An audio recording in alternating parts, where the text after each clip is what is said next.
이슈와 뉴스 인물과의 직격 인터뷰. 오늘을 살피고 내일을 준비합니다. 아침을 여는 통쾌한 시사 토크쇼. 여기는 육각수의 출발 경인대행진입니다.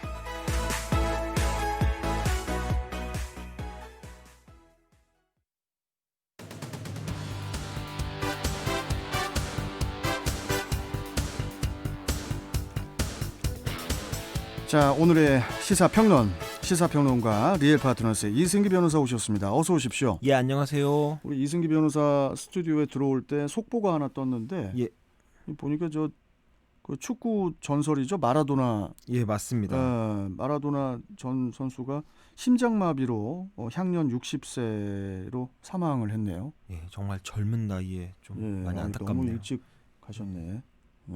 고인의 명복을 빌고요. 자, 오늘은 어떤 이슈 전달해 주실 건가요? 오늘 첫 번째 이슈는 I'll be back 트럼프입니다.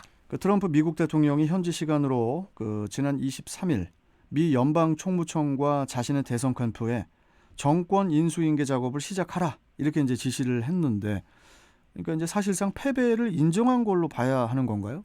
예, 뭐 그렇게도 볼 수 있겠지만 약간 애매합니다. 일단 미국 대통령 당선인을 사실상 결정하는 역할, 연방 총무청에서 하는데요. 네. 여기서 이제 바이든 당선인을 대선의 승리자라고 공식 승인을 했습니다.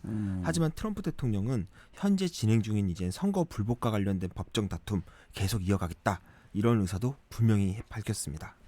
패배를 시인을 하지만 선거 불복 소송은 그대로 이어가겠다. 예. 이런 건데 좀 이렇게 쉽게 이해가 되지 않는 그런 행보인데 좀 어떻게 보시나요? 예, 일단 트럼프 대통령 입장에서는 그동안 제기해온 이 선거 불복 소송이 잇따라 불발되고 있습니다. 특히 최근 펜실베니아주 대법원이 이 우편 투표 집계를 막아달라는 트럼프 측 소송을 전격 기각을 했습니다. 그렇죠. 그러니까 한마디로 뭐 바이든 후보의 승리가 객관적으로 명확해진 거죠. 그러니까 이번 선거에 대해서는 좀 승복하는 것을 하자라고 입장을 바꾼 것으로 보입니다.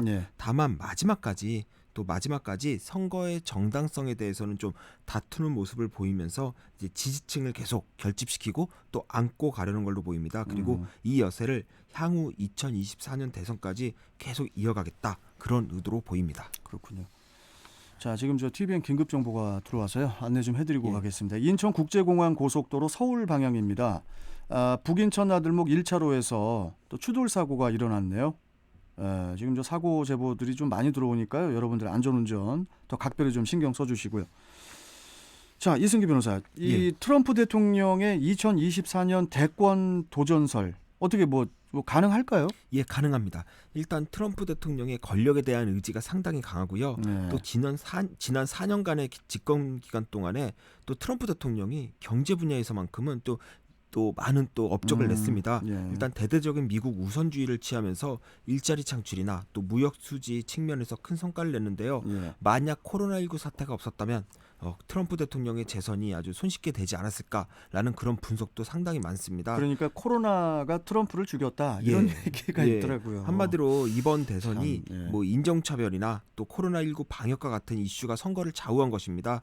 이는 바이든 당선인에게 매우 유리한 구도였는데요. 하지만 만약 바이든 행정부가 트럼프 대통령이 이룬 이 경제적 성과를 그대로 유지하지 못한다면 2024년 대선에서의 주요 이슈는 아마 경제가 될 것입니다. 그렇다면 그때는 트럼프 대통령이 다시 대권 재탈환을 위한, 그래서 자신이 다시 나설 그런 판이 마련될 수 있다라는 겁니다. 그렇겠네요. 그리고 바이든 행정부 입장에서는 지금 상황이 그리 좋지는 않습니다.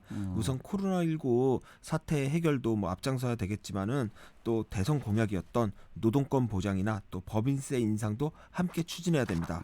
또 그러면서도 또 일자리 창출과 경제 성장을 또 함께 동시에 이루어야 되는 건데요. 한마디로 친노동 정책을 통해 기업의 투자까지 이끌어내야 되는 그런 딜레마적인 상황을 또 처한 건데, 이걸 또 큰 과제, 이런 과제를 또 잘 이끌어내야 되는 또 임무도 있는 겁니다.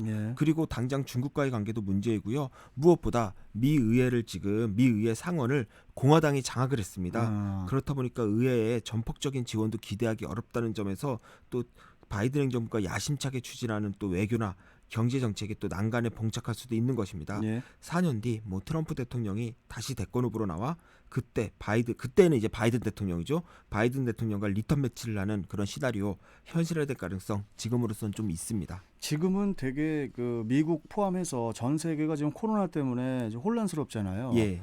근데 뭐 백신이라든지 뭐 치료제가 이제 3상 시험 이후에 이제 나오게 되면은 또 안정세에 들어가게 되면은 바이든한테 또 유리한 면이 또 올 수도 있습니다. 예, 맞습니다. 예. 예. 뭐 계속 지켜보도록 하고요.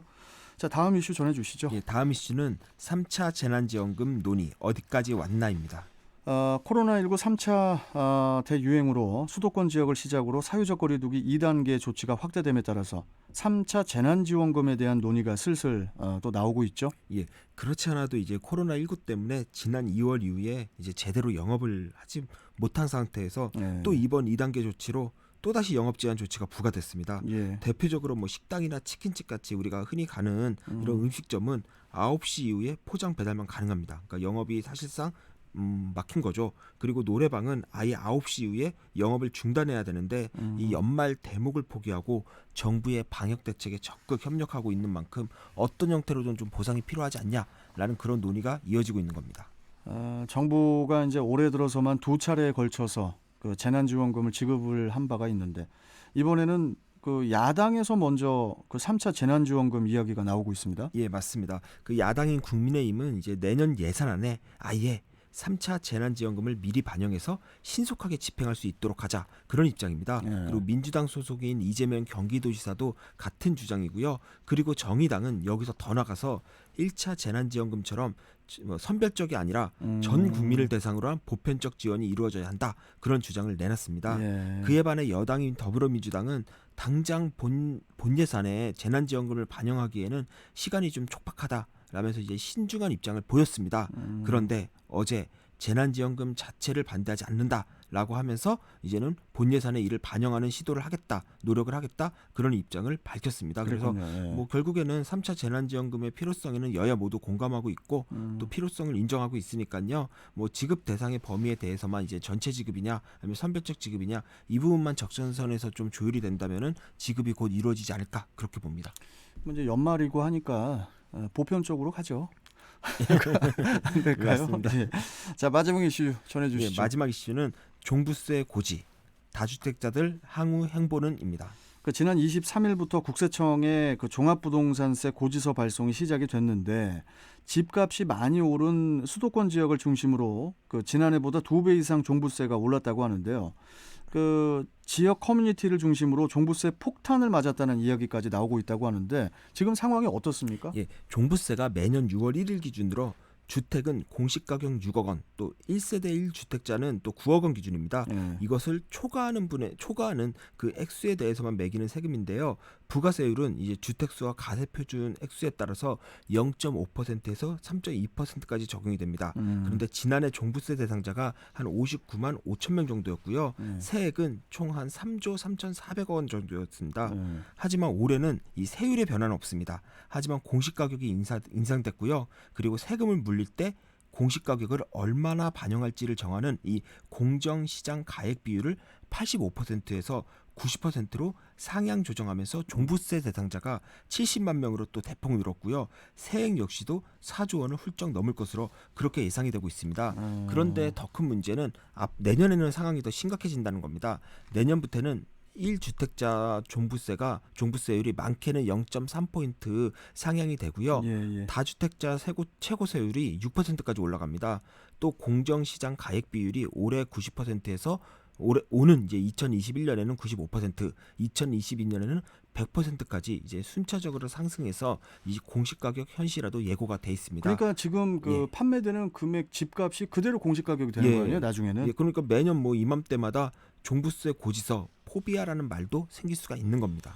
그 정부가 이제 결과적으로 종부세를 중과세하기로 한 의도를 보면은 다주택자들에 대한 경고의 의미도 좀 있다고 보여지거든요.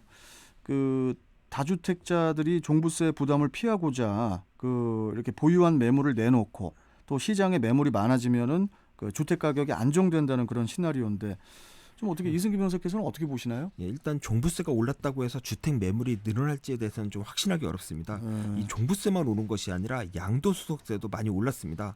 그렇다 보니까 종부세를 피하기 위해서 팔고 싶어도 이 양도소득세 부담이 커서 꺼릴 수밖에 없는 그런 아이러니한 상황에 처하게 된 것인데요. 네. 결국 부동산을 소유해도 중과세되고 팔아도 중과세 된다면 차라리 향후 집값이 오를 것으로 보고 계속 가지고 있거나 아이의 자녀들에게 증여를 해버리는 게 유리하다고 판단할 가능성이 높다는 겁니다.